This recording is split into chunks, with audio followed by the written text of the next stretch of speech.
en voz propia.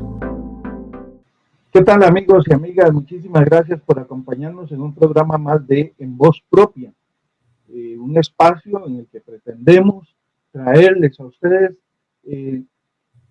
la información desde los propios actores sobre diversas temáticas, tanto nacional como internacional, política nacional, incluso cultura, deporte y otros temas.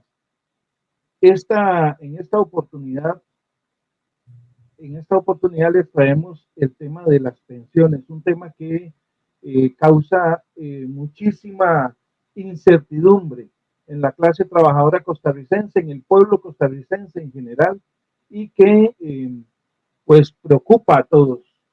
Pensiones bajas, pensiones de lujo, gente que tiene apenas para vivir, pensiones que dan apenas para sobrepasar o sobrellevar los días, ante la parte contraria, que es el alto costo de la vida, el aumento de precios y tarifas y un congelamiento salarial general en la clase trabajadora costarricense. Hemos hecho un sondeo de opinión que les vamos a presentar más adelante, de personas de la calle como usted, como yo, que opinan sobre estos temas, y también tenemos con nosotros a un invitado especial que les vamos a presentar en unos segundos. Muchísimas gracias a todos por estar presentes en este programa de En Voz Propia. Martín Rodríguez Espinosa les saluda y les da la bienvenida en este programa.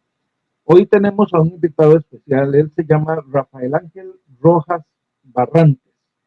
Él es contador público autorizado, máster en auditoría de sistemas, máster en administración de negocios con énfasis en banca y finanzas de la Universidad de Costa Rica, máster en administración de negocios con énfasis en mercadeo de la Universidad de Costa Rica, miembro del Instituto Americano de Auditores de Sistemas, ISACA, miembro del Colegio de Contadores Públicos, miembro del Colegio de Contadores Privados, miembro del Colegio de Ciencias Económicas y miembro de la Asociación de Auditores de Sistemas de Costa Rica, entre muchos otros títulos.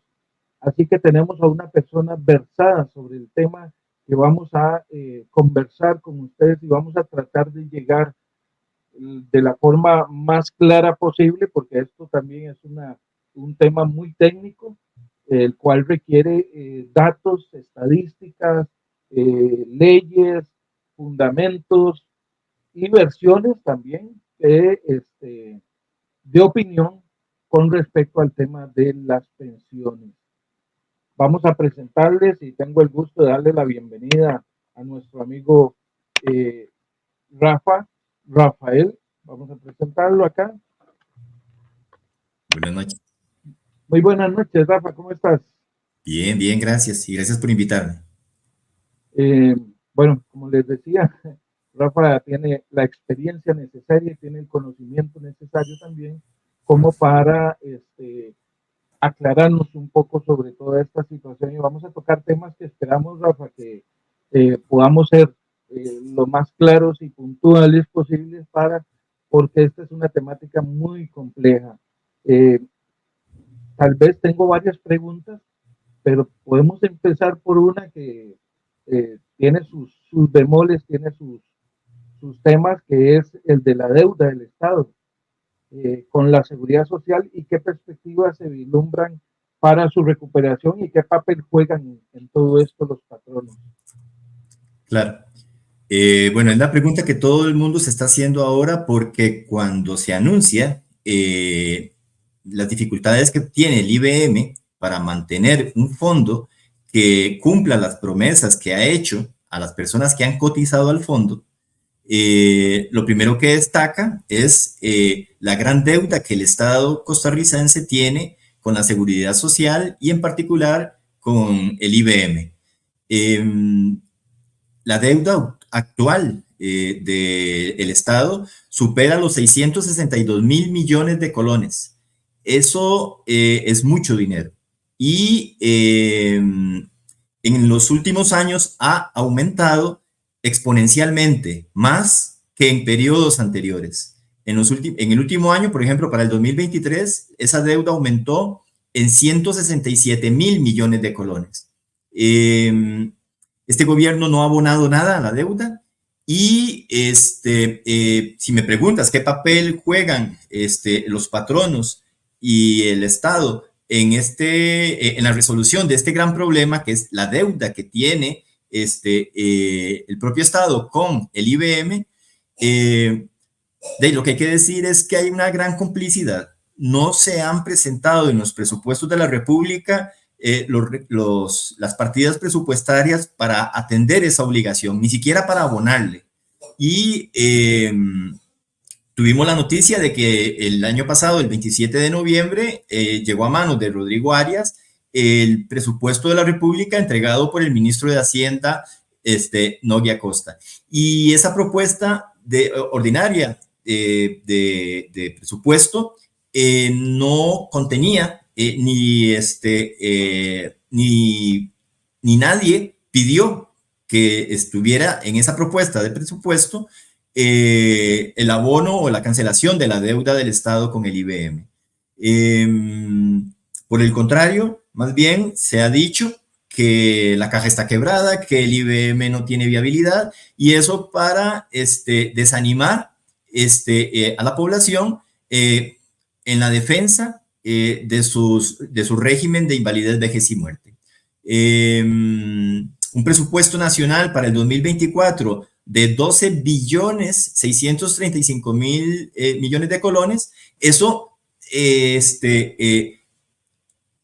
debió haber contenido los 600 mil millones de la deuda que tiene el Estado con la Caja Costarricense del Seguro Social para el seguro de invalidez, vejez y muerte. ¿Cómo afecta directamente esta situación al ciudadano común, Rafa, que siente que, por un lado, todo sube y que su pensión pues no aumenta? Eso por un lado, pero también las personas que tienen la perspectiva de pensionarse. Sí. Cada reforma que se ha hecho al IBM ha apuntado a cargarle a los trabajadores el costo del mantenimiento del régimen,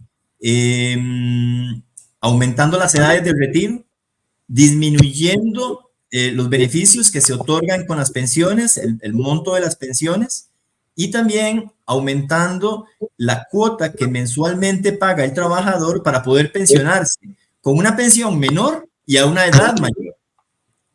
Ahora, ¿estas reformas son arbitrarias o son reales? ¿Están basadas en un problema real? Porque no se ha terminado de cumplir con una reforma inicial y ya se está hablando, se está planteando una nueva, y sin haber concluido el periodo de tiempo. O sea, para el 2030 tenía que estar, se contempla una reforma en el año 2022-23 para llegar al 2030 bien, pero en el 2024 ya están planteando otra reforma antes de que se cumpla el periodo de tiempo que se había establecido. Sí, las reformas y las actualizaciones de los parámetros y de los indicadores no es extraña. Esos son regímenes de pensiones solidarios que se tienen que ir adaptando a los cambios en la edad de la población, en la población económicamente activa, en los índices de inflación. Y lo curioso es que los estudios actuariales que son los que se han sustentado esos ajustes, estas medidas que se han tomado, son estudios actuariales que han sido muy cuestionados. Primero, manejan niveles de inflación que no son los que han sucedido. Hemos tenido incluso periodos con deflación, es decir, inflación negativa.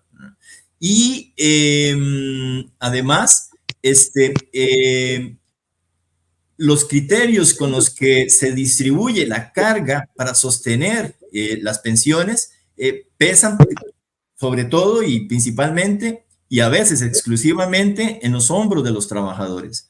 Y por eso hay que hablar de la deuda del Estado, por eso hay que hablar del aporte que el Estado no está haciendo y debería hacer, y la impunidad con que eso se hace, porque han habido sentencias que han dictado orden judicial para el pago de esas deudas y se desatienden. Y yo no sé en qué país un juez da una sentencia y el propio gobierno desatiende la orden de un juzgado. Cuando se da la ley de protección al trabajador, se suponía que era una garantía de estabilizar, digamos, los recursos de pensiones de los trabajadores o de la clase trabajadora en general. No estamos hablando ni separando, digamos, a trabajadores del sector público o privado, aunque podríamos hacerlo ahora, sino en términos generales, la clase trabajadora costarricense con respecto al tema de la ley de protección al trabajador llegó de verdad a proteger al trabajador. En realidad no. El nombre quedó bonito, pero la ley no alcanzó ni siquiera los objetivos que se propuso dentro de los mismos proponentes. Ellos hablaban de una tasa de reemplazo, es decir, la parte que iba a cubrir de la pensión, las pensiones complementarias del sector privado, debería ser del 20% de acuerdo a los objetivos del proyecto de ley. Y este monto por muchos años no fue ni el 5, ni el 6, ni el 8. Decían que el 12 cuando no lo era, y ahora es mentira que es del 20. No llega al 15%, no llega al 12%. Y esas tasas de reemplazo, lo que nos dicen es que eso es un negocio, porque si observa uno el volumen de los fondos, ya los fondos de las operadoras privadas tienen más recursos que el fondo de IBM. No obstante, las pensiones las está soportando IBM y no los fondos privados. Hemos señalado que la ley de protección al trabajador se proponía dentro de lo que eran los objetivos de la ley y los considerandos, dar una tasa de reemplazo del 20% en las pensiones. Y eso no está sucediendo. Señalé que el monto está muy por debajo, lo que recibe la gente por pensión complementaria, de lo que debería recibir de acuerdo a ese proyecto de ley, a esa promesa que hizo la ley, distrayendo recursos que debieron haber ido a fortalecer el IBM y llevándoselo a el negocio financiero de bancos privados como el Banco San José y cualquier otro que yo pueda mencionar que tienen fondos de pensiones complementarias.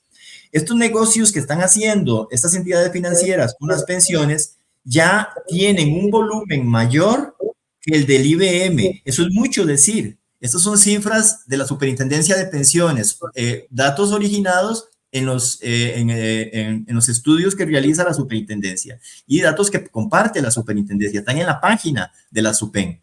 La página de la SUPEN nos dice que los fondos básicos tienen 6 billones en activos y 8 billones, son 8 millones de millones. En Costa Rica el billón es un millón de millones, ¿verdad?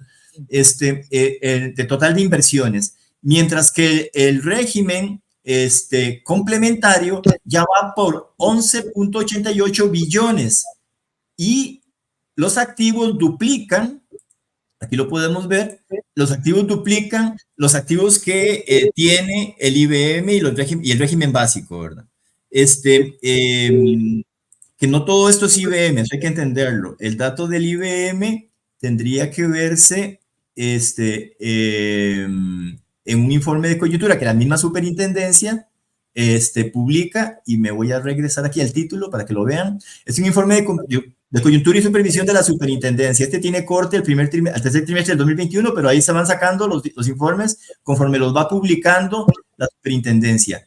¿Qué nos dice esto? Que IBM tiene 1.300.000 trabajadores cotizando y que tiene 310.000 pensionados. Este dato es similar en mucho al dato que otras fuentes recopilan con 1.359.671 trabajadores y 310,000 pensionados. Eh, y se aportan también las cifras de los otros regímenes de pensiones básicos, ¿verdad? ¿Qué nos dice esto? Esto nos dice que el IBM está soportando la pensión, siendo que ya el régimen complementario tiene más dinero en los fondos que el propio IBM. ¿Cómo entiende uno, digamos, que hay 1,000,000 y resto, más de 1,300,000 cotizantes y hay 300,000 pensionados, que le digan a uno al gobierno, que le digan que es que hay muchos pensionados o se van a pensionar dentro de 40 años, se van a pensionar más personas y que van a haber menos cotizantes? O sea, cuando los datos estadísticos que nos estás presentando nos dice que hay casi 360,000, 1,359,671 afiliados que están cotizando. Sí. Y 330,016 pensionados. O sea, Sí, ¿dónde hay que está? ser objetivo con este dato, Martín, porque Sí. en realidad no es un buen dato. Decir que por cada pensionado hay 4 personas cotizando al régimen de invalidez, vejez y muerte, que es un régimen solidario, es decir, yo cotizo para que otros tengan pensión, luego otros van a cotizar para que yo tenga pensión. Ese es el régimen solidario que tenemos con IBM. Y 4, la relación entre 310,000 pensionados contra el 1,359,000 cotizantes es muy baja. Y va a seguir disminuyendo porque Costa Rica tiene la particularidad de que la población está envejeciendo. Entonces, de ahí es de donde se agarran los que sustentan convertir las pensiones en un negocio, en hacer las reformas. Y las reformas apuntan incluso a transformar el régimen de IBM para que ya no sea un régimen solidario. Y ya lo lograron gradualmente con la Ley de Protección al Trabajador, la mal llamada Ley de Protección al Trabajador. Entonces, ¿qué soluciones tiene esto? Hay otras soluciones que países desarrollados y otras sociedades con una perspectiva diferente han logrado. Por ejemplo, la automatización desplaza mano de obra. Bueno, esta automatización entonces debe cotizar para que los trabajadores desplazados por la automatización tengan un retiro digno. Es decir, ver las pensiones desde una perspectiva humana, no desde una perspectiva económica. Ver la vejez no como un problema, verla como un logro. Para estas gentes que han hecho negocio con las pensiones, el que las personas vivan más es un problema. Se colige de lo que dice.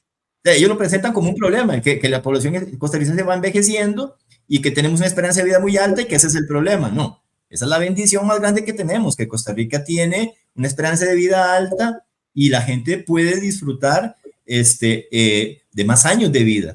Y eso es gracias a la seguridad social y también a los niveles de salud que hemos logrado. Y sanitarios y de cobertura de salud. Pero entonces, la perspectiva que hay que tener con esto es otra. O sea, no es que el envejecimiento de la población es el problema. No, eso es una bendición, que tengamos una población que puede envejecer. El mejor régimen de pensiones lo tiene China. Y los chinos tienen una particularidad increíble. Ellos protegen al anciano, ellos veneran al anciano. En esas sociedades no se desecha al viejo, nosotros desechamos lo viejo.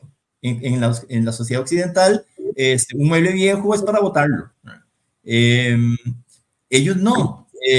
Usted ve cultura oriental donde le dan valor, por ejemplo, a cosas tan curiosas como que un objeto roto y remendado lo remiendan con oro, porque para ellos vale más el objeto remendado que el objeto nuevo. De eso hay hasta películas. Y es increíble la cultura que esta gente tiene para proteger al anciano, para proteger al adulto mayor, para dignificar a la persona de la tercera edad. Y para ellos no es un problema, para ellos son venerables los ancianos en esas culturas. Y no es de extrañar que tengan los mejores regímenes de pensiones, que todos tienen los mismos problemas: población que se envejece, mano de obra que está siendo desplazada por la robótica y por la inteligencia artificial ahora, que es otro fenómeno que va a sumarse al complejo ya escenario del envejecimiento de la población, pero no visto como un problema, visto como bien el logro. Esas sociedades lograron eso. Claro. Rafa, un poco para devolvernos, porque yo todavía me quedó en la cabeza dando vueltas todo el tema de la ley de protección al trabajador y hablaste de tasas de reemplazo. Yo no entiendo qué es una tasa de reemplazo y Sí. luego cómo funciona esto y por qué. ¿Por qué y de qué forma se puede corregir una ley de protección al trabajador en donde las ganancias están quedando estancadas en los bancos privados o en los bancos en general y las personas que se pensionan no logran, primero, le están alargando la edad para pensionarse? O sea, yo Sí. ya me voy a pensionar hasta los 70 años. Y si de aquí al 2024, 2025, 2026 se les ocurre alargar eso hasta los 75 años, entonces una persona no, como uno no se va a pensionar nunca. Claro. De nuevo, hay que hacer un llamado a la objetividad y a la mesura para no decir cosas sin fundamento. La primera es que la tasa de reemplazo es el porcentaje del salario con el que usted se retira que va a recibir como pensión. Es decir, yo tenía un salario de 100,000 colones y mi pensión va a ser de 65,000 colones. Tengo una tasa de reemplazo del 65%. La promesa que hace nuestro régimen de pensiones anda por ahí por el 60% de tasa de reemplazo. Y para los regímenes no contributivos, la tasa de reemplazo es del 50% del salario mínimo de ley, que es un salario aproximado de una empleada doméstica. 493,000, no sé en cuánto andará ahora, el salario mínimo de ley. Entonces, ¿qué es lo que pasa? Que si la tasa de reemplazo es un porcentaje del salario con el que me retiro, yo tengo que vivir después de los 65 años con el 65% del ingreso que tenía al haber llegado a los 65 años. Eso estaría bien si yo durante mi vida laboral pude hacerme de una casita. Y entonces una vivienda suele llevarse hasta el 50% del ingreso de las personas. Si yo logro llegar a la vejez teniendo casa propia, y pasa muchas veces que más bien los hijos que no logran colocarse en el mercado laboral, en Europa está pasando, hijos españoles que regresan a vivir con sus papás, porque sus papás tienen casa propia y ellos no lo han logrado y no tienen empleo. Hay una tasa de desempleo altísima, llegó hasta el 25%. Entonces, si yo llego a la vejez teniendo una casa, pudiera ser que yo sí pueda vivir con un porcentaje de mi ingreso para tener un retiro digno. Y no se esperaría que yo me pensione con el 100% de mi salario si el fondo no lo soporta, además, que eso también tiene que ser sostenible. Y ahí vamos a la otra parte. Siendo que las tasas de reemplazo tienen que responder a, primero una promesa que se hace, ¿verdad? Porque se hace un estudio serio para poder hacer una promesa y decir, vea, si usted me cotiza por 300 meses, este porcentaje de su salario, yo lo pensiono con este 60%, con el 60% de su último salario. Y si esa promesa no es sostenible, es cuando se requieren esos ajustes de los que estábamos hablando, ¿verdad? Pero hay que entender que esos ajustes deberían afectar a las nuevas generaciones, no a los que ya están por pensionarse, que ese es el otro problema. No está pensado de una manera humana, está pensado de una manera económica. Y sé que hay gente dentro de la propia institución que sostiene honorablemente esas posiciones, y yo los he escuchado decirlo, que no deberían ser los ajustes para todos, deberían ser los ajustes para los que están empezando, o los que están, a los jóvenes, porque la gente mayor ya puso su parte del trato que tenía para que se le cumpliera la promesa. De la otra manera es imposible cumplir la promesa que hace nuestro régimen solidario de pensiones. Entonces, eso para decir que es eso para decir, y extendiéndonos un poquito, en lo que constituye la tasa de reemplazo. Y la otra pregunta era que... Hay inconstitucionalidades en la ley de protección al trabajador. Yo no hablaría ahora de inconstitucionalidades, yo hablaría más bien de injusticias y de despropósitos, porque hicieron una promesa que no cumplen, ¿verdad? Y eso me lleva entonces para responder tu segunda pregunta, del papel de las entidades financieras y la forma en que convirtieron en un negocio las pensiones, igual ahí hay que ser muy responsable al hablar de eso, porque hay dos negocios dentro de la actividad propia de las entidades que manejan fondos de pensiones complementarias a partir de la Ley de Protección al Trabajador. El primero es que tienen una comisión que se les paga por administrar los fondos. Ese es el primer, digamos, elemento que hay que tocar. Esa comisión, para algunos casos, es muy baja si usted no tiene ya una estructura que sostiene la operadora de pensiones. Es decir, BAC San José tiene toda una estructura bancaria y a esa estructura bancaria le suma el negocio de las pensiones y se apoya en toda la estructura bancaria porque tiene costos hundidos, ya tiene toda una infraestructura y sobre esa infraestructura y oficinas, etcétera, da el servicio que le permite la Ley de Protección al Trabajador, la mal llamada Ley de Protección al Trabajador. Entonces, ¿por qué? Porque todos esos recursos debieron haber ido al IBM. O sea, todo lo que se hizo se debió haber hecho para reforzar el IBM, no para debilitarlo. Y la prueba es que esta gente no está dando lo que tiene que dar en complemento a la pensión del IBM, porque el régimen de pensiones complementarias es un complemento de la pensión de IBM, de la pensión básica, sea cual sea. IBM es una. Está la del magisterio, está la del Poder Judicial, además. Entonces, esta pensión complementaria no está complementando lo que dijo que iba a complementar. Esa es la primera.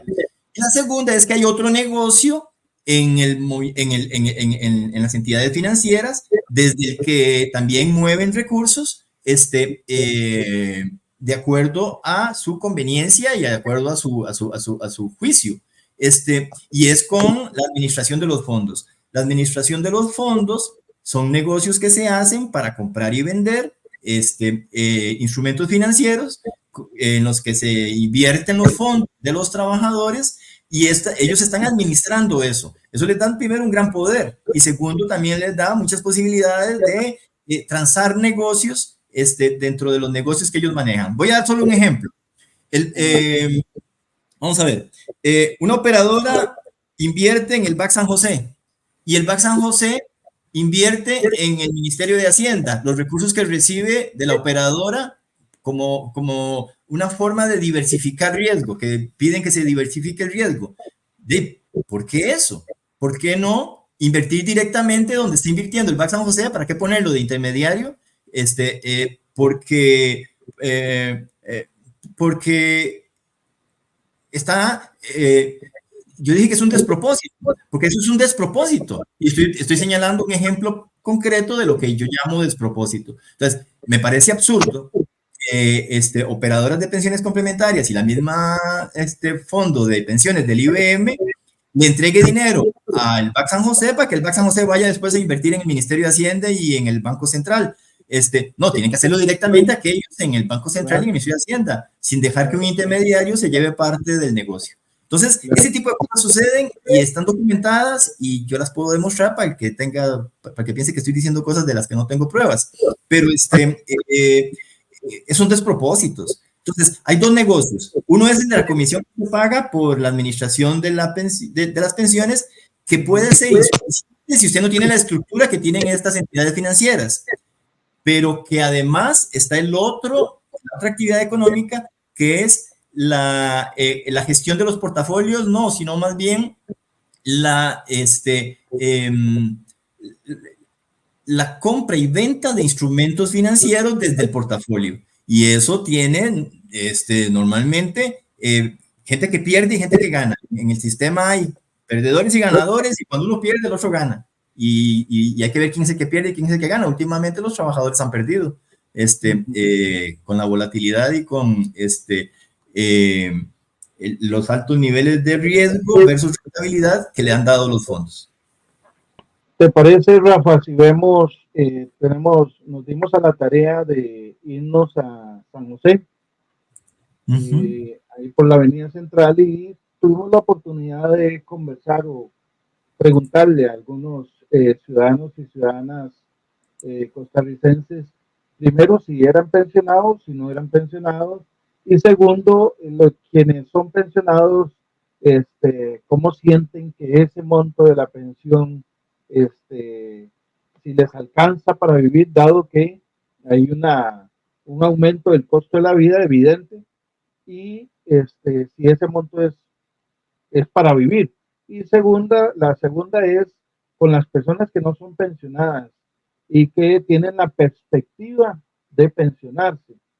Y estas modificaciones de la edad de pensionarse y el monto que hay que pagar mes a mes, ¿qué opinaban sobre eso? ¿Te parece si los escuchamos y luego retomamos un poco?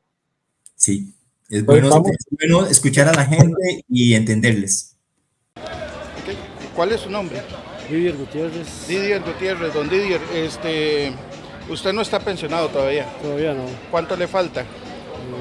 10 años. 10 años. Sí, ¿Qué piensa usted de que estén subiendo cada cierto tiempo la edad para pensionarse y el monto para pensionarse y que después reciba una pensión muy baja? Pues no me parece, que entre más viejo uno menos va. ¿Cuál es su nombre? Alfredo Barahona. Don Alfredo, ¿usted es pensionado o no es pensionado? Sí, pensionado. ¿Es pensionado bajo qué régimen? No contributiva. No contributivo. ¿El monto de pensión que está recibiendo cree que es justo, da para vivir en los tiempos actuales? Como está la situación, no es justo, tan poquitito. Y ¿qué se puede hacer? Hay que resolver en una u otra forma. ¿No le alcanza no es suficiente? No es suficiente, bueno, ni para pagar el cuarto que uno paga. Ni para eso le da. Ni para eso alcanza, porque ahora son 150, 140 un cuarto. Y la comida, que va uno a comer a cualquier lado, 200, 2.900, lo que antes costaba 1.500. La vida está muy destruida. El sistema democrático ya no es democrático. Es casi, se le podría decir, impositivo, porque ponen leyes con sus trampas para que la clase media o la menor, nosotros los pobres, no podamos solventar nuestros problemas. Y una democracia se funda cuando hay equidad, cuando hay salud, cuando hay educación. Estamos casi igual al 49. La salud, el fisco, la educación y todo está en manos de mentes insípidas. ¿Cuál es su nombre? Fabiola Borbón. Doña Fabiola, ¿está pensionada? No, señor. ¿Le falta mucho para pensionarse? Como 11 años. 11 años. Sí, señor. ¿Y usted tiene perspectiva de pensionarse en algún momento? Claro que sí, tengo la fe. ¿Qué opina usted sobre que estén aumentando la edad para pensionarse y el monto de la cuota para pensionarse? No estoy de acuerdo. Muy importante. No estoy de acuerdo porque muchos años y uno no puede disfrutar de la pensión. No me parece a mí. Están planteando incluso recientemente hacer otra modificación para que hombres y mujeres se pensionen a los 70 años. Dios santo, no, menos así. Si ahora está la mujer a 63 años y el hombre 65, ahora a los 70 no. ¿Que va a disfrutar uno de la pensión? jamás, no, no puede ser. ¿Cuál es su nombre? Maylin Alpizar. Maylin, usted no está pensionada, evidentemente. No, todavía no, pero sí aspiro a pensionarme. ¿Qué opina usted sobre que estén subiendo la edad para pensionarse, subir la cuota y bajar el monto de la pensión que va a recibir? No estoy de acuerdo. No estoy de acuerdo ni por la edad ni por el monto, ¿verdad? ¿Por qué? Son demasiados costos, el salario no ayuda para nada.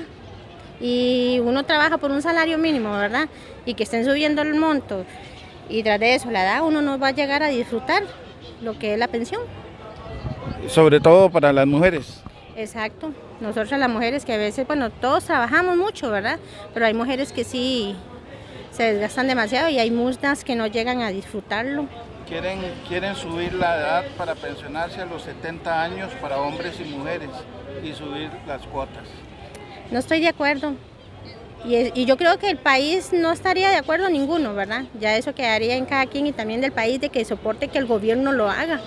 Porque ya, y si el gobierno sigue haciendo lo que está haciendo y con lo de las pensiones y el pueblo sigue aguantando, ¿verdad? Porque una sola voz no es suficiente. En cambio, si el pueblo se levanta, puede ser que sí el gobierno haga caso, ¿verdad? Pero no estoy de acuerdo.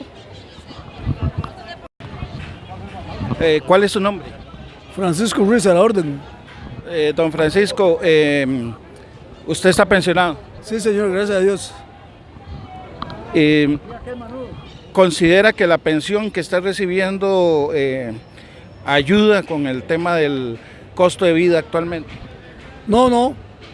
Hace rato que no nos aumentan y no alcanza. El costo de la vida sube y la pensión se mantiene en lo mismo.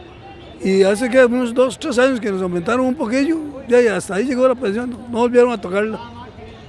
¿Cree que sería justo un ajuste de la pensión?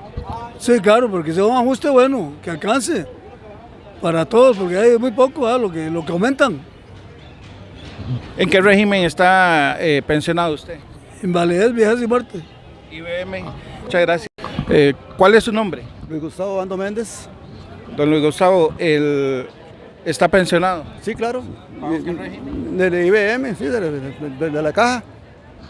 ¿El monto que está recibiendo de pensión cree que es justo, le alcanza para el costo de vida actual? Y la ventaja que vamos es que yo tengo tal vez casa propia, pero en sí generalmente, o sea, yo creo que no, ninguna otra persona le alcanzaría, para cumplir lo básico no le alcanzaría. Hace muchos años no se hace un ajuste de pensión para los pensionados de IBM. Correcto, y están congelados, supuestamente ahora lo que se va es elevar, pero lo no contributivo, pero nosotros ocupamos que nos hagan un ajuste o que se haga una revisión ahí paulatina, ¿va? de las pensiones. Hay personas que ven cada vez más lejos el pensionarse. Correcto, bueno, mi sobrina que ya toda la vida ha trabajado hasta el momento, ella dice que ya ni empieza en la pensión, porque al menos a como está la situación, al menos nunca se va a llegar a pensionar, a raíz de todos los cambios que están haciendo. Ya tiene un promedio de 40 años y ella cree que al menos no va a llegar a, que ni piense en eso, porque al menos cree que no se va a llegar a pensionar. Imagínate, esa es la perspectiva que ella tiene. Sí, y primero que no solo ella, primero que es una perspectiva de toda la gente del país, que están en un promedio de esa edad.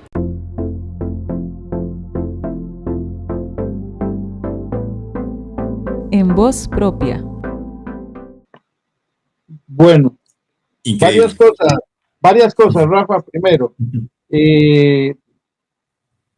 ya nos comentaste que, que lo de los 70 años está en corrillos, que no es algo que esté ya programado, que se esté pensando o hablando sobre eso, pero si se escucha en corrillos, a veces cuando el río suena, piedras trae. Entonces uno es bien malicioso con eso y entonces se adelanta tal vez en una apreciación, pero que pues es la malicia, ¿verdad? De pensar en eso.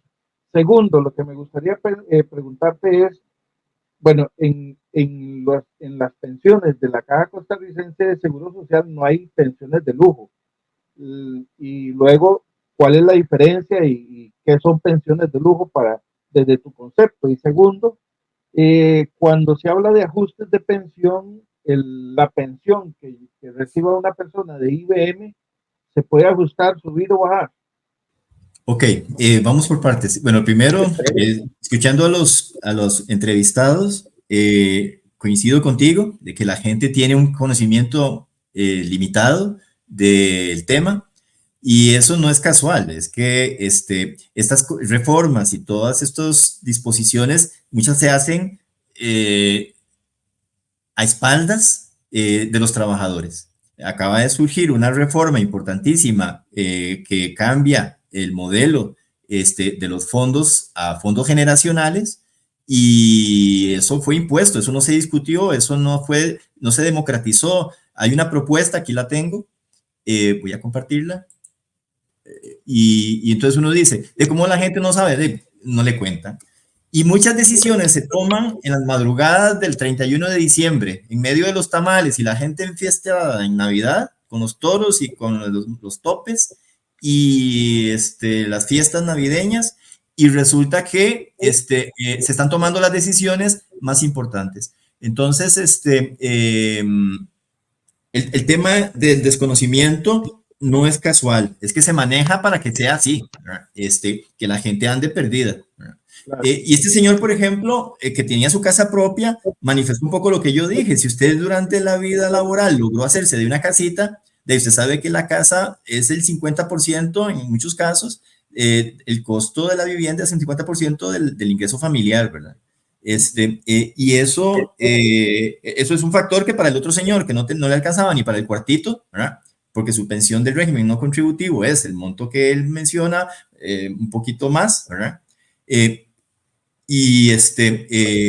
Por supuesto que apenas le alcanza para comer. Entonces, uno, escuchándolos, se da cuenta de lo que usted dice, ¿verdad? Del desconocimiento que hay.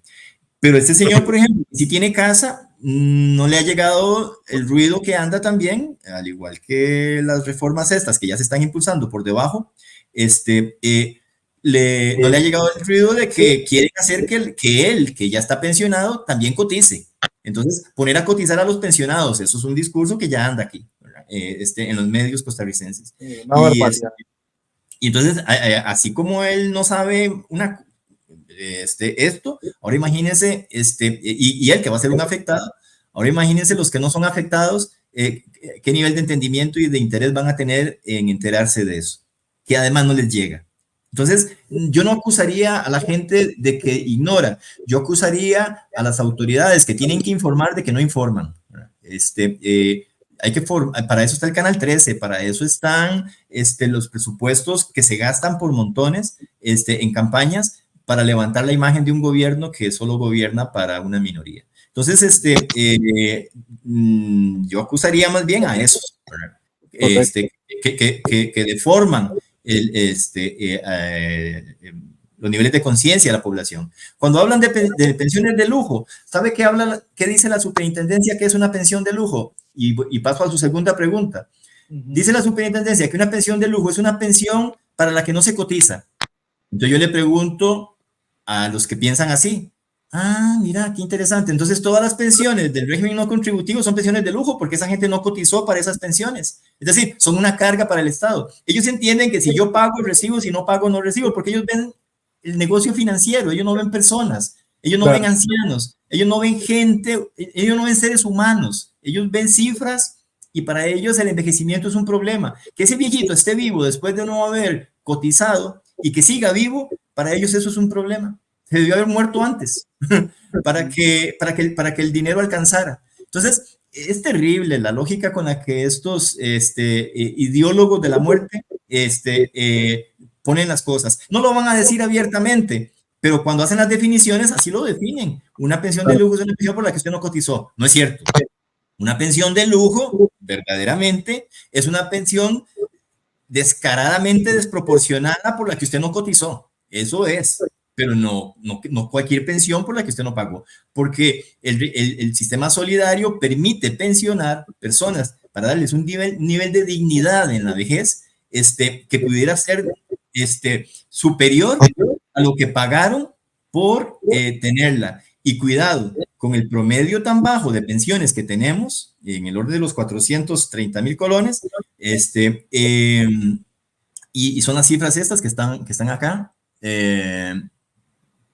Tengo muchos informes. Lo que pasa es que no quería saturar tampoco la pantalla de información.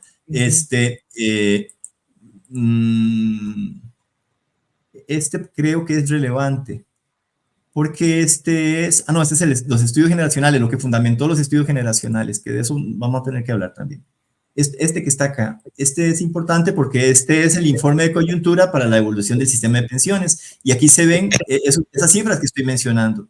Decía entonces que una pensión de lujo es una pensión descaradamente desproporcionada por la que la gente no pagó y está recibiendo ahí una locura de dinero, quitándole la pensión al que sí la necesita, porque además es gente adinerada.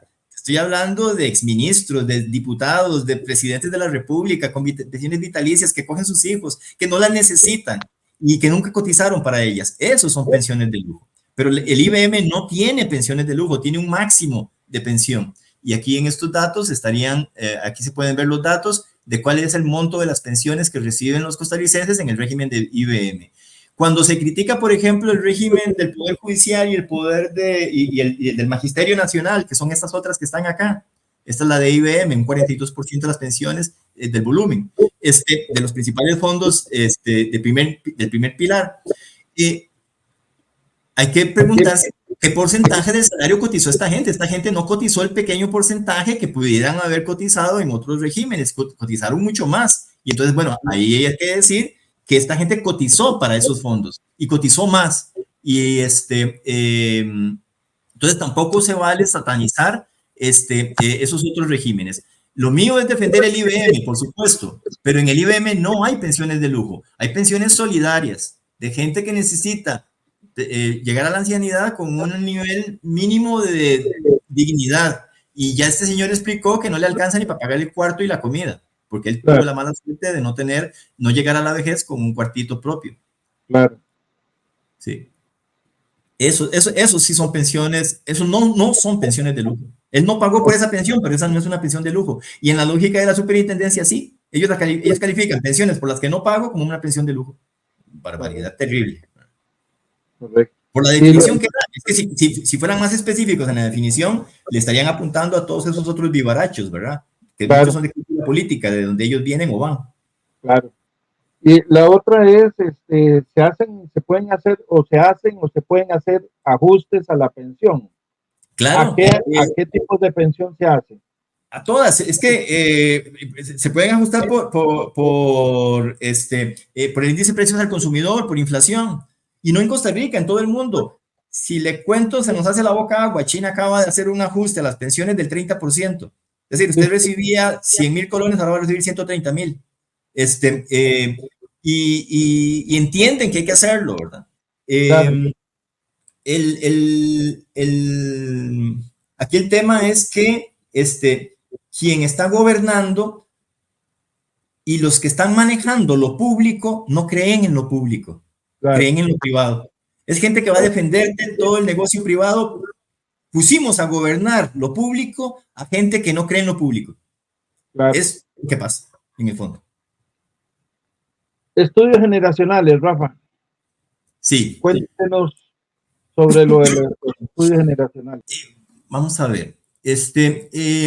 Los fondos generacionales. Los fondos generacionales, las preguntas que me hacías era, ¿qué son los fondos? Si son una solución para la volatilidad de los fondos de pensiones, ¿por qué no lo serían o sí lo serían? ¿De dónde vienen esas iniciativas y cómo afectan a las emisiones del Banco Central y de Hacienda este cambio? Y si hay un riesgo de crisis sistémica para el país. Esas son las preguntas que me hiciste al principio cuando me planteaste esta entrevista. Correcto. Yo, evidentemente, cada una de esas preguntas da para un texto, ¿verdad? Claro. Pero básicamente, voy a ser muy puntual, los fondos generacionales son una iniciativa de la Superintendencia de Pensiones para diferenciar las carteras de inversión de acuerdo al nivel de riesgo y al nivel de apetito a riesgo que pueden tener los diferentes grupos etarios. Entonces establecen varios grupos etarios, de los que nacieron antes del 1 de enero del 2070, los que van del 1 de enero del 70 a diciembre del 79, esos van a tener otras reglas de juego, y del 1 de enero del 80 al 31 de diciembre del 89, con otro escalafón, y luego los que son del 1 de enero del 90 y posteriores, la gente más joven. La idea es que la gente más joven puede soportar más riesgo porque si les va mal en las inversiones se pueden reponer. Esa es la lógica. Y en esa lógica, la gente de mayor edad no debe estar sometida a riesgos que sí puede estar sometidos la gente de menor edad. En buen español, eso sería. Y uno diría, tiene sentido. Pero ya cuando se comienzan a analizar las proyecciones, los mismos estudios te dicen de que eso no va a dar mayor rentabilidad, de que eso no va a disminuir la volatilidad y de que eso va a ser más bien inmanejable para las operadoras porque les conlleva más trabajo y más costos que no siempre van a poder cubrir, ¿verdad? O no todas. Un poco este gráfico dibuja cómo sería eso. Al ir digamos, aumentando los años de cotización del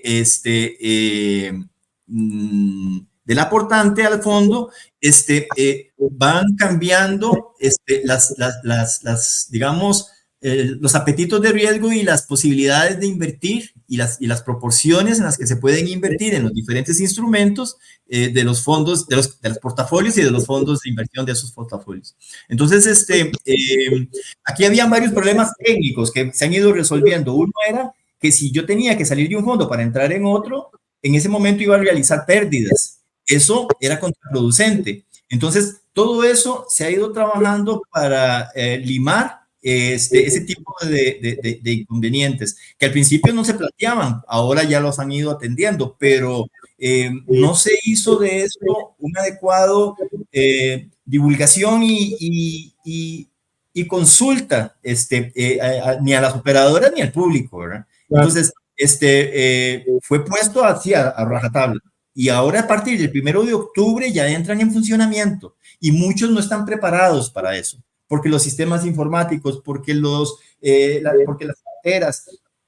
Y mencionaste algo en la pregunta que se ve que estás informado, porque sí hay gran riesgo sistémico si los fondos empiezan a salirse de las inversiones del sector público costarricense y moverse hacia el sector externo y hacia moneda extranjera.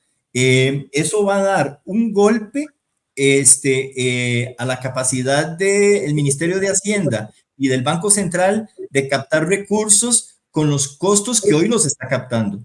Entonces, si se mueven los recursos como están presionando para que se muevan, es muy probable que el gobierno, a través del Ministerio de Hacienda y el Banco Central, tengan que competir, y eso va a significar mayor costo para el país en las tasas a las que va a captar. Y eso es relevante. Eso no sé si se midió y eso es lo que se quiere, o no sé si no se midió y no se entienden las consecuencias graves que esto significa para el país y para la estabilidad económica del país. Creo que están jugando con fuego, creo que están precipitando esto de acuerdo a una agenda que parece más política que económica y que técnica, y es alarmante que las mismas operadoras han puesto quejas y me han puesto objeciones y han sido desatendidas esas quejas y esas objeciones. ¿Por qué? Porque a golpe de tambor esto va, y va empujado por la superintendencia, diciéndolo así, incluso cosas absurdas que se dicen en reuniones. Por ejemplo, la superintendencia se supone debe vigilar para que se atiendan y se cumplan todos los lineamientos y las directrices y las circulares y todas las disposiciones formales. Ah, no, te dicen que arranque, después vemos cómo lo arreglamos. No importa que no cumpla, pero usted arranque y después vemos cómo cumplimos. Eso es una barbaridad. Eso es una barbaridad que solo se hace cuando usted tiene prisa porque un negocio se cierre. Y ya hemos visto lo que pasa cuando se tiene prisa porque los negocios se cierren, como en el caso de la Junta Directiva y la presidencia de la Caja, que terminaron en prisión incluso. Entonces, esto es terrible. Yo estoy de verdad asustado de ver de los niveles de irresponsabilidad con los que se está manejando esto. Es a nivel macro y el ruego para que esto se analice y se vaya con la pauta correcta. Estos fondos generacionales funcionan en México y el nuestro es un modelo que viene copiado de México, pero también funcionan en otros países, Chile, Perú, ahí va. Y cada uno los han ido adoptando a su conveniencia y nosotros lo hemos tropicalizado, por dicha, un poquito. Pero estos mercados mexicanos, por ejemplo, el mercado nacional mexicano es muy diversificado, tiene muchos instrumentos. Costa Rica no. Entonces, eso nos están llevando, o sea, le están sirviendo en bandeja de plata a otros el negocio de tener esos instrumentos financieros y esos altos volúmenes de recursos. Ya vimos que son 8 millones de millones de colones y 8 billones, ¿verdad? Y es mucho dinero y por supuesto que todo ese dinero saliendo del ámbito en el que están ahora en las inversiones del sector público, van a afectar el financiamiento del sector público. Como tenemos una regla fiscal, el ingreso determina el porcentaje del gasto. Es una forma también de controlar el gasto y de bajar el gasto. El gasto en lo social, el gasto en educación, el gasto en salud. ¿Por qué? Porque como no hay ingreso, el gasto entonces no puede superarlo de acuerdo a la regla fiscal, y entonces es una forma de manipular una cosa con otra. Tontos no son, ¿verdad? Ellos saben lo que están haciendo, pero lo están haciendo demasiado rápido. De hecho, incluso creo que una persona no grata para los trabajadores llegó a admitir que se les estaba yendo la mano, que van muy rápido, que se les está yendo la mano. Así dijo, es que se nos está yendo la mano. Claro, porque la gente puede responder, la gente puede, lo que dijo la señora, una sola persona, yo diciendo esto no significa nada, pero un pueblo entendiendo que la manipulación a la que está siendo sometida y los volúmenes de recursos que se están moviendo de lo que deberían ser los presupuestos públicos al negocio de los sectores privados, eso podría ser un factor de toma de conciencia de este pueblo. Vamos a ver si es así. Ellos saben manejar muy bien todo eso, por supuesto, y la desinformación que hay es completa. Y vea, Martín, cuando se plantearon estos fondos generacionales, fue después de la caída de los valores cuota de los fondos de pensión. El valor cuota es cómo se mide el valor del fondo. Y porque está valorado a valor de mercado, no son valores nominales como los títulos. Entonces, esos instrumentos valorados a valor de mercado se cayeron con la caída de todos los mercados. Resulta que, entonces, como gran cosa, vamos a hacer algo para proteger los fondos de la volatilidad. Y se hizo lo contrario. Lo mismo que la ley de protección al trabajador, se hizo lo contrario. En vez de protegernos de la volatilidad, lo que se hizo fue crear un mecanismo para, siguiendo con la misma volatilidad, meterle más volatilidad a otros grupos que puedan reponerse de las pérdidas en el tiempo, para darles una supuesta mayor rendimiento que no se ve en los estudios, porque el estudio admite que no se ve un incremento en el porcentaje de rendimiento. Y entonces uno dice, pero entonces, ¿por qué lo están haciendo? Bueno, alguien lo vio muy bonito el tema y alguien copió de México, mal copiado, por cierto, y alguien está metiendo jupa en algo que para los mismos entendidos de las operadoras de pensiones y la asociación que se tiene, no tiene ni pie ni cabeza. A donde nos están llevando es a sacarle los fondos al Estado, desfinanciar el Estado como se está desfinanciando la caja, que no le pagan la deuda, y empobreciéndola, la deteriorándola, la privatizan o la venden, ¿verdad? O la compran por nada, ¿verdad? Entonces, esa es la estrategia. Aquí están los cuadros esos de que mostré antes y salen de aquí, de este estudio, ¿verdad? Y aquí están las condiciones en las que eso se tiene que dar. Vamos a ver. Digamos que uno podría hacer un análisis político de esto. Yo sé que todo tiene una motivación política, pero prefiero hacer el análisis económico. Y en el análisis económico lo que uno observa es que aquí están las tasas de la composición de las inversiones por los países, ¿verdad? Estos son los países con los que trabajaron y con los que se hizo el análisis.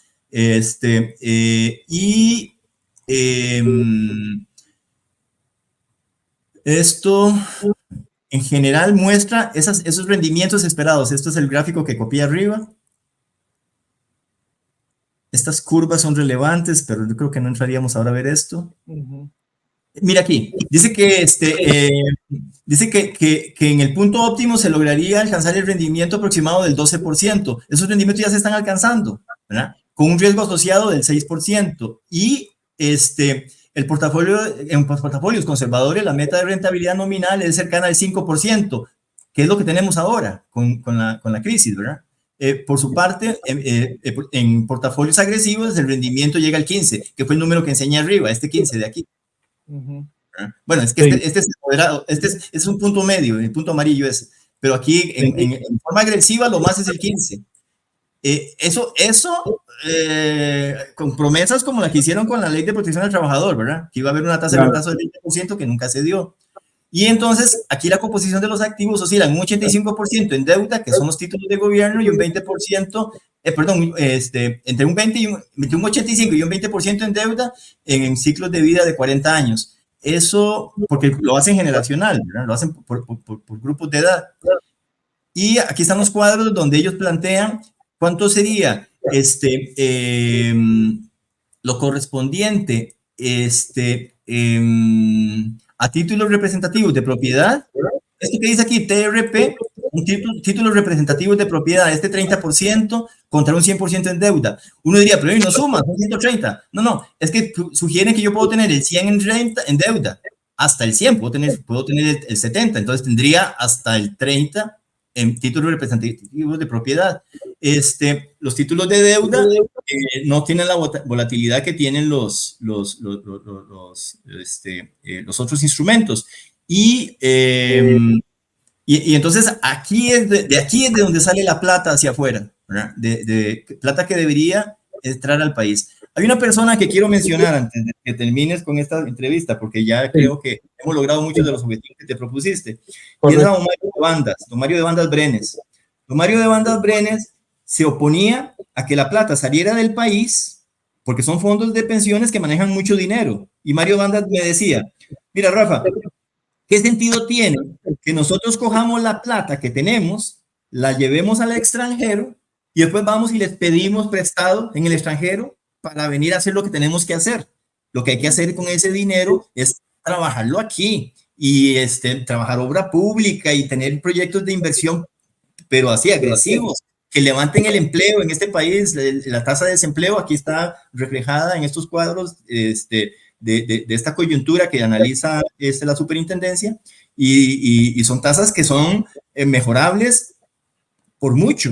Y entonces Mario de Bandas decía un poco lo que yo dije antes sobre el BAC San José, que qué gracia tiene de que yo invierta en el BAC San José para que entonces el BAC San José vaya a invertir y ganar dinero con el Banco Central y con Hacienda. Mejor yo invierto directamente en el Banco Central y en Hacienda. Y no le, voy a usar un término tico, no le levanto el rabo a un chollao que está trabajando con mi plata y que está intermediando mi dinero. Bueno, lo mismo decía Mario de Bandas, pero a nivel internacional. ¿Para qué vamos a llevar el dinero afuera para que después ir a pedírselo afuera? Que termina la plata en las manos, ¿verdad? Claro. Eso lo decía Mario de Bandas, en paz descanse. Muy bien, Rafa, yo creo que nos extendimos un poco, pero me parece que era importante tocar todos estos elementos. Quiero agradecerte. Sé que quedaron muchas cosas en el tintero y que se pueden conversar después en otro programa, ya enfocándonos en cosas muy puntuales, pero me parece que agradecerte que nos hayas acompañado en este programa de En Voz Propia, un poco para aclarar o conocer desde la perspectiva profesional sobre esta situación de las pensiones. Sí, yo no quiero dejar de decir algo, y es que hay que buscar formas alternativas de financiamiento del IBM. O sea, porque quedarse con el problema y con el discurso de ellos es decir, ¿y la solución? ¿Cuál solución da usted que defiende el IBM y que dice que aquellos otros lo que quieren es hacer negocios? Bueno, yo le digo, hay que buscar formas alternativas de financiamiento del IBM. Una, el Estado, que pague su deuda. Dos, impuestos, que a través de los impuestos, que se haga, los impuestos no son malos, los impuestos están mal usados y se los roban, pero el impuesto que pagamos debe usarse correctamente. Una forma correcta de usarla es garantizar la vejez digna de todos nosotros, porque pagamos impuestos para eso. Y otras formas que don Mario de Bandas mencioné ahora, hablaba de obra pública. La caja lo hace, la caja tiene dentro del portafolio de inversiones, tiene unos créditos hipotecarios. Cuando usted ve la rentabilidad de los créditos hipotecarios y ve la rentabilidad de los instrumentos financieros que son especulativos y no le dan nada más que riqueza a otros, ¿verdad? Porque juegan con los papeles, es mejor dar casas, ¿no? Y la rentabilidad del crédito hipotecario es mayor. Cuando usted ve los análisis que hace el área financiera de la gerencia de pensiones de la caja, yo los he visto y lo he advertido, he dicho, mire, pero ustedes quieren cerrar el programa de crédito hipotecario de la caja porque compite con los bancos, ¿verdad? Y es rentable, nada más hágalo bien, o sea, que está mal, hágalo bien, porque evidentemente cuando algo no me interesa, yo lo voy a tener ahí como el hijo abandonado, ¿verdad?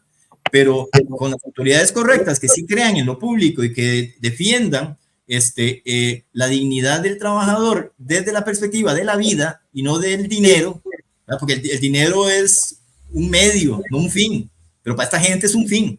Y entonces se entiende entonces que proyectos de ingreso alternativo como el crédito hipotecario, la obra pública y los otros que pude mencionar, y sé que son muchas cosas para recopilar y para resumir, pero el tema está, el problema no es el gasto, el problema es el ingreso, que esa es la otra, el énfasis que ponen en el gasto, no, el problema, sí, el gasto hay que controlarlo y regularlo y adecuarlo, eso no hay que ser irresponsable con eso, siempre he dicho que todo hay que ser muy comedido, pero el problema nuestro es el ingreso, es la evasión que hay. Cuando se modificaron la base mínima contributiva por parte de la Junta Directiva de la Caja, no se afectó la recaudación. Y uno dice, ¿cómo? Bajaron la base mínima contributiva y la recaudación no se afectó. Eso, matemáticamente lo que me dice es que hay evasión, porque se evidencia. O sea, si no hubiera evasión, al bajar la base mínima contributiva, tuvieron que haber bajado la recaudación. Como no baja la recaudación, lo que yo digo, qué curioso. Entonces, todo ese sector está evadiendo. Bueno, hay una gran evasión. Vamos a dejar el programa hasta aquí y reiterando nuevamente el agradecimiento al licenciado Rafael por la compañía del día de hoy y pronto le estaremos invitando, tal vez en un par de meses, 2, 3 meses, el otro año, no sé, que podamos conversar sobre cuáles son los acontecimientos que han venido sucediendo en este tema de las pensiones y hablar sobre eso, qué sistema de pensiones estamos desarrollando en Costa Rica. Muchísimas gracias a todos y a todas. Recuerden, nuestras redes sociales están aquí abajo, pueden visitarlas y pueden informarse sobre todas las entrevistas que hemos estado haciendo. Muchísimas gracias a todos.